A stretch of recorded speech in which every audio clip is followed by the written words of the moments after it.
તમારી જમીનના 7/12માં અચાનક શ્રી સરકાર લખાઈ જાય તો શું જમીન તમારા હાથમાંથી જઈ શકે?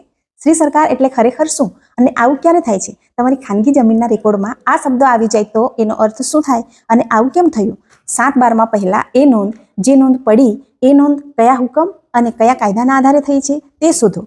ખોટી રીતે શ્રી સરકાર દર્શાવાઈ હોય તો આગળની કાર્યવાહી માટે મૂળ હુકમ, ગામનો નમૂના નંબર 6ની એન્ટ્રી, 7/12, 8A તેમજ જૂના દસ્તાવેજો તપાસવા પડશે. ગુજરાત મહેસૂલ વિભાગમાં ગામના નમૂના નંબર 7માં ક્ષતિ સુધારણા માટેની સેવા પણ ઉપલબ્ધ છે. તો ખાનગી જમીન શ્રી સરકાર કેવી રીતે બની શકે? કાયદાકીય કાર્યવાહી કે હુકમ અથવા મહેસૂલી નોંધના આધારે સરકારનું નામ રેકોર્ડમાં આવી શકે છે. ઉદાહરણ તરીકે ગણોત કે ટેનન્સી કાયદા હેઠળ ભંગ થયો હોય, અથવા જે તે જમીન પર લાગેલી ખાસ શરતોનો ભંગ થયો હોય, અથવા તમે 73AA જેવી પ્રતિબંધિત જમીનનો ગેરકાયદેસર વ્યવહાર થયો હોઈ શકે. સેલિંગ કે જમીન સુધારણા કાયદા હેઠળની કાર્યવાહી હોઈ શકે છે. અગાઉના સરકારી હુકમના આધારે અને ક્યારેક રેકોર્ડમાં થયેલી ભૂલને કારણે પણ શ્રી સરકાર થઈ શકે.